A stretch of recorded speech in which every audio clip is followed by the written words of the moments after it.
हिंदू धर्म से संबंध रखने वाले हर व्यक्ति ने अपने जीवन में कभी न कभी रामायण देखी, सुनी और पढ़ी होगी, जिसमें भगवान श्री राम के जन्म, माता सीता से विवाह, 14 वर्ष का वनवास और रावण के वध से संबंधित घटनाओं का जिक्र मिलता है। लेकिन क्या आप जानते हैं कि टेलीविजन पर दिखाई जाने वाले धारावाहिक रामायण में असल रामायण से जुड़े कुछ रहस्य और बातों को नहीं दिखाया गया है, जिसकी वजह से कई लोगों को रामायण से जुड़ी उन अनसुनी बातों के बारे में कोई जानकारी नहीं है। आज हम आपको रामायण से जुड़ी उन्हीं अनसुनी बातों के बारे में बताने जा रहे हैं, जिनका जिक्र टेलीविजन पर प्रसारित होने वाली रामायण में नहीं किया गया है।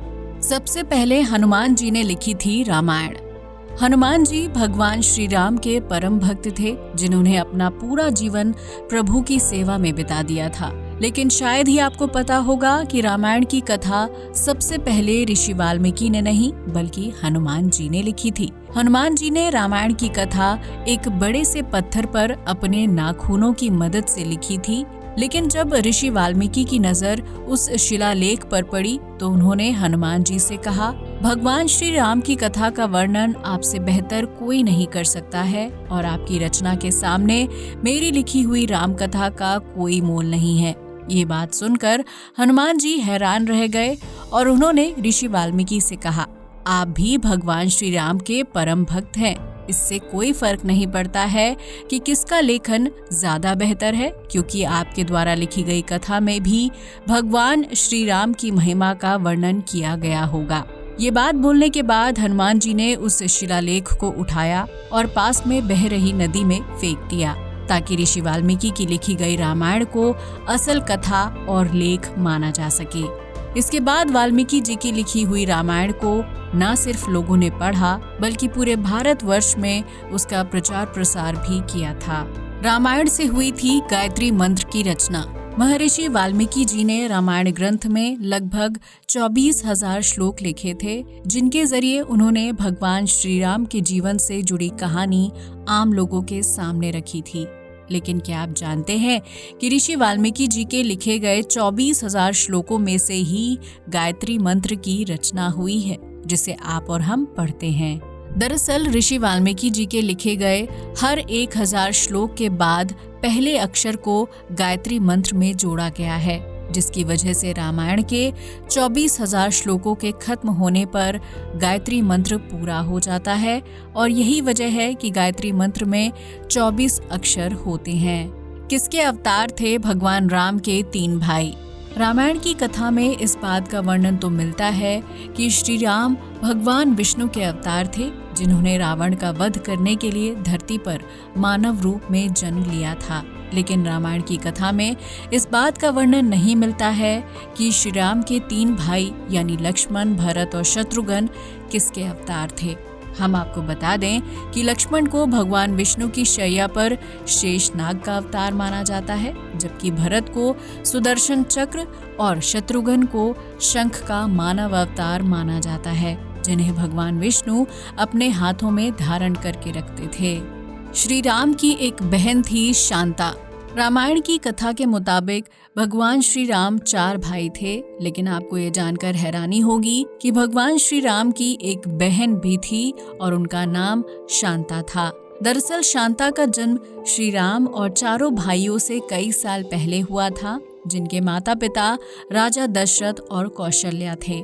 लेकिन राजा दशरथ ने शांता को बचपन में ही अंग देश के राजा रोमपद को गोद दे दिया था, क्योंकि राजा रोमपद की कोई संतान नहीं थी और राजा रोमपद की पत्नी वर्षिणी कौशल्या की बहन थी। शांता का पालन पोषण राजा रोमपद ने किया और बाद में उनका विवाह रंग ऋषि के साथ कर दिया गया था। बाद में रंग ऋषि के किए गए पुत्रेष्टि यज्ञ के परिणाम स्वरूप राजा दशरथ को 4 पुत्रों की प्राप्ति हुई थी। तो ये कहा जा सकता है कि श्री राम और उनके भाइयों के जन्म के लिए कहीं न कहीं उनकी बड़ी बहन शांता जिम्मेदार थीं, जिनके पति के करवाए गए यज्ञ की वजह से वो धरती पर आए थे। क्यों रखी गई थी धनुष को तोड़ने की शर्त? ये तो हम सभी जानते हैं कि माता सीता के स्वयंवर में शिव धनुष को तोड़ने की शर्त रखी गई थी, जिसे उठा पाने का साहस किसी भी वीर या शक्तिशाली व्यक्ति में नहीं था। तो सवाल खड़ा होता है कि आखिर माता सीता के पिता राजा जनक ने स्वयंवर में धनुष को उठाने की शर्त क्यों रखी थी, जबकि वो जानते थे कि उस धनुष को कोई नहीं उठा सकता है। दरअसल राजा जनक के महल में शिव धनुष कई सालों से रखा हुआ था, जिसे कोई भी नहीं उठा सकता था। जब माता सीता छोटी थीं, तो उन्होंने खेल खेल में एक ही हाथ से शिव धनुष को उठा लिया था और ये दृश्य देखकर राजा जनक हैरान रह गए थे। उन्हें पता चल गया था कि उनकी बेटी सीता बिल्कुल भी साधारण कन्या नहीं है, लिहाजा उन्होंने माता सीता के स्वयंवर पर उसी धनुष को उठाने की शर्त रखी थी। हालांकि शिव धनुष का वजन इतना ज्यादा था कि महान से महान राजा भी उसे हिला तक नहीं पाया था, जबकि भगवान श्री राम ने बहुत ही आसानी से धनुष को उठाया और उसे तोड़कर माता सीता के साथ विवाह किया था। माँ सीता के स्वयंवर में आया था रावण। माता सीता के स्वयंवर में विभिन्न देशों के राजाओं ने हिस्सा लिया था, लेकिन टीवी पर प्रसारित होने वाली रामायण में इस घटना से जुड़ी एक अहम बात को नहीं बताया गया है। दरअसल माता सीता के स्वयंवर में लंका नरेश रावण ने भी हिस्सा लिया था, जबकि उनकी पत्नी मंदोदरी ये नहीं चाहती थी कि रावण उस स्वयंवर में हिस्सा ले। लेकिन स्वयंवर में शामिल होने वाले अन्य राजाओं की तरह रावण भी शिव धनुष को उठाने में विफल रहा था, जिसके बाद वो क्रोधित होकर स्वयंवर सभा को छोड़कर चला गया था। कहा जाता है कि अपने इसी अपमान का बदला लेने के लिए बाद में रावण ने माता सीता का अपहरण किया था, क्योंकि वो माँ सीता से विवाह करने की इच्छा रखता था। लेकिन शिव धनुष ना उठा पाने की वजह से रावण की इच्छा अधूरी रह गई थी, जबकि इस घटना के बारे में टेलीविजन पर प्रसारित होने वाली रामायण में कुछ नहीं बताया गया है। 14 साल तक नहीं सोए थे लक्ष्मण। ये तो हम सभी जानते हैं कि भगवान श्री राम और माता सीता के साथ लक्ष्मण भी 14 साल के वनवास में गए थे, ताकि वो अपने भाई और भाभी की जंगल में रक्षा कर सकें। लक्ष्मण जी ने श्री राम और माता सीता की रखवाली करने के लिए रात में ना सोने का फैसला किया और जंगल में पहरेदारी करने लगे। लेकिन इसी दौरान उनकी आंख लग गई थी। लक्ष्मण जी ने सपने में निंद्रा देवी को देखा और उनसे अनुरोध किया कि उन्हें ऐसा वरदान दें कि वो अगले 14 साल तक वनवास के दौरान रात के समय ना सोएं। निंद्रा देवी ने लक्ष्मण का अनुरोध स्वीकार कर लिया, लेकिन उन्होंने शर्त रखी कि अगर तुम 14 साल तक बिना सोए रहना चाहते हो तो तुम्हारी जगह किसी दूसरे व्यक्ति को नींद पूरी करनी होगी।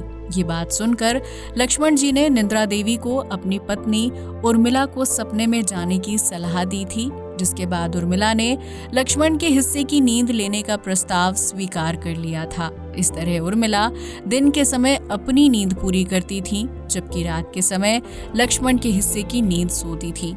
यही वजह थी कि उर्मिला लक्ष्मण के वनवास के दौरान पूरे 14 साल तक सोती रहीं, जबकि उनके पति लक्ष्मण 14 साल तक बिना सोए अपने भाई भाभी की रक्षा करते थे। इसी वजह से लक्ष्मण को गुडाकेश के नाम से भी जाना जाता है, जिसका जिक्र टेलीविजन पर प्रसारित होने वाली रामायण में देखने को नहीं मिलता है। भगवान कृष्ण की मृत्यु का रहस्य। अगर आपने टीवी पर धारावाहिक रामायण का हर एक एपिसोड देखा है तो आपको ये पता होगा कि अपने वनवास के दौरान श्री राम ने किष्किंधा के राजा सुग्रीव की मदद की थी, क्योंकि राजा का भाई बाली उनके साथ युद्ध करना चाहता था। बाली बहुत ही शक्तिशाली था और सुग्रीव उसे नहीं हरा सकते थे।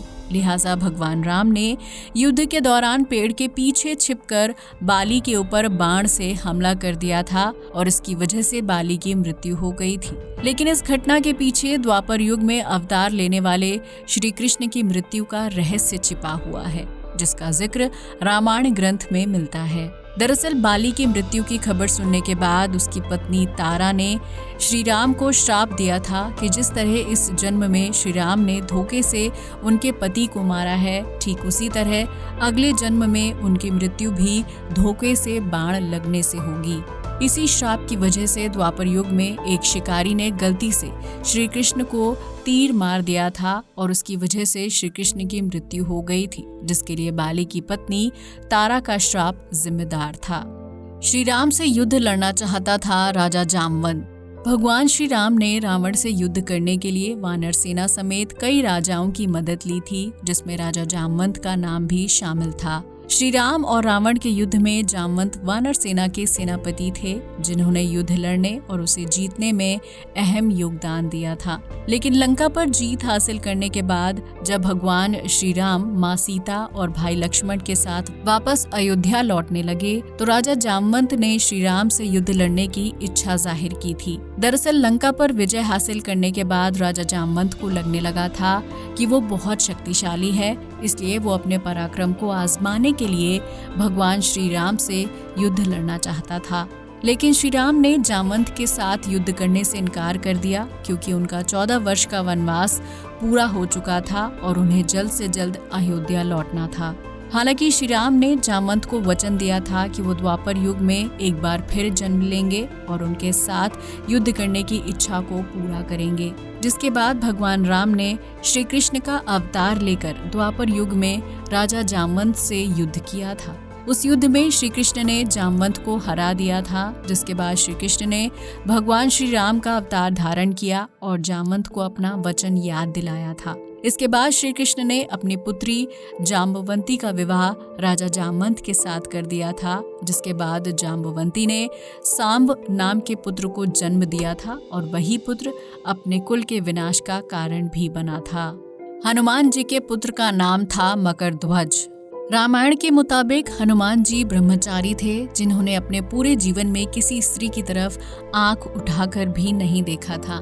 हालांकि रामायण ग्रंथ में लिखी गई कथा में हनुमान जी के पुत्र का जिक्र मिलता है, जिसका नाम मकरध्वज था। सवाल उठता है कि आखिर ब्रह्मचारी होने के बावजूद भी हनुमान जी के पुत्र ने धरती पर जन्म कैसे लिया था। दरअसल जब हनुमान जी माँ सीता को ढूंढने के लिए लंका गए थे तो रावण ने उनकी पूंछ पर आग लगा दी थी और फिर उसी जलती हुई पूंछ के जरिए हनुमान जी ने सोने की लंका को आग के हवाले कर दिया था। लंका से बाहर निकलने के बाद अपनी पूंछ पर लगी आग को बुझाने के लिए हनुमान जी ने समुद्र में डुबकी लगा दी थी, जिसमें एक शक्तिशाली मछली रहती थी। उस मछली ने गलती से हनुमान जी के निचले शरीर में पहने जाने वाले वस्त्र का एक टुकड़ा निगल लिया था, जिसकी वजह से मछली गर्भवती हो गई और उसने हनुमान जी के बेटे मकरध्वज को जन्म दिया था। हालांकि मकरध्वज ने अपना पूरा जीवन पानी के आसपास ही बिताया था, जबकि उसकी अपने पिता हनुमान जी से पूरे जीवन में सिर्फ एक बार ही मुलाकात हुई थी। भगवान शिव ने किया था रावण का नामकरण। लंका के राजा रावण का असल नाम दशानन था, क्योंकि उसके पास 10 सिर हुआ करते थे। लेकिन दशानन को विश्व भर में रावण के नाम से जाना जाता है, जिसके पीछे भगवान शिव की महिमा छिपी हुई थी। दरअसल रावण भगवान शिव का बहुत बड़ा भक्त था, जो एक बार भगवान शिव को अपने साथ लंका ले जाने के लिए कैलाश पर्वत पहुंच गया था। लेकिन भगवान शिव की सवारी और कैलाश के द्वारपाल कहलाने वाले नंदी महाराज ने रावण को प्रवेश करने से रोक दिया था, क्योंकि उस वक्त भगवान शिव तपस्या कर रहे थे। रावण को गुस्सा आ गया और उसने भगवान शिव को कैलाश पर्वत समेत लंका ले जाने का फैसला कर लिया था, जिसके लिए वो अपने दोनों हाथों से कैलाश पर्वत को नींव से उठाने की कोशिश करने लगा था। इस वजह से कैलाश पर्वत हिलने लगा और भगवान शिव की तपस्या भंग हो गई, जिसके बाद भगवान शिव ने अपना एक पैर पर्वत के ऊपर रख दिया। इसकी वजह से कैलाश पर्वत का भार कई गुना बढ़ गया था और रावण के हाथ की छोटी उंगली उस पहाड़ के नीचे दब गई थी, जिसकी वजह से रावण दर्द में जोर जोर से चिल्लाने लगा था। रावण ने भगवान शिव से माफी मांगने के लिए दर्द होने के बावजूद भी तेज स्वर में मंत्र का जाप करना शुरू कर दिया था, जिसकी वजह से भगवान शिव प्रसन्न हो गए और उन्होंने कैलाश पर्वत का भार हल्का कर दिया, ताकि रावण की दबी हुई उंगली बाहर आ सके। इसके साथ ही भगवान शिव ने दशानन को रावण नाम भी दिया था, जिसका अर्थ शेर जैसी दहाड़ यानी तेज आवाज रखने वाला व्यक्ति होता है। इस बात से रावण इतना ज्यादा खुश हो गया कि उसने खुद को दशानन की जगह रावण कहकर संबोधित करना शुरू कर दिया था, जिसकी वजह से पूरी दुनिया उसे इसी नाम से जानती है। रावण ने किया था श्री राम के लिए यज्ञ। माँ सीता का अपहरण किए जाने के बाद भगवान श्री राम ने रावण से युद्ध किया था, जिसके लिए उन्हें समुद्र में पुल बनाकर लंका तक पहुंचना था। लेकिन आपको ये जानकर हैरानी होगी कि तमाम कोशिशें करने के बावजूद भी वानर सेना समुद्र में पुल नहीं बना पा रही थी। जिसकी वजह से श्री राम को भगवान शिव के नाम पर यज्ञ करने की सलाह दी गई थी। लेकिन समुद्र के उस आखिरी छोर में यज्ञ करने के लिए किसी पंडित को खोज पाना असंभव था, जिसकी वजह से पुल बनने में देरी हो रही थी। रावण ने उस पुल के बनने और भगवान शिव के नाम पर यज्ञ करने में अहम योगदान दिया था। दरअसल रावण के भाई विभीषण ने श्री राम को बताया था कि रावण बहुत ज्ञानी और पंडित है, जबकि वो भगवान शिव का परम भक्त भी है। तो अगर श्री राम यज्ञ करने के लिए रावण को मना लें तो उनका काम आसान हो जाएगा। इसके बाद भगवान राम ने रावण को यज्ञ करने के लिए आमंत्रित किया और भगवान शिव के लिए रावण ने यज्ञ भी कर दिया था, जिसके बाद उसने श्री राम को आशीर्वाद दिया और कहा कि वो जिस उद्देश्य से पुल का निर्माण कर रहे हैं उन्हें इस काम में सफलता मिले। जबकि रावण ये अच्छी तरह जानता था कि उस पुल को युद्ध करने के लिए बनाया जा रहा है, जिसमें उसकी मृत्यु होना तय है। हालांकि इसके बावजूद भी रावण ने यज्ञ किया, क्योंकि उसके लिए अपने धर्म का पालन करना सबसे जरूरी था। तो दोस्तों, ये थी रामायण से जुड़ी कुछ ऐसी अनसुनी बातें जिनका जिक्र टेलीविजन पर प्रसारित होने वाले धारावाहिक कार्यक्रम रामायण में नहीं किया जाता है। आपको बता दें कि वीडियो में बताई गई इन सभी बातों का जिक्र ऋषि वाल्मीकि की लिखी गई रामायण के श्लोकों में मिलता है। आज के लिए बस इतना ही। जय हिंद दोस्तों।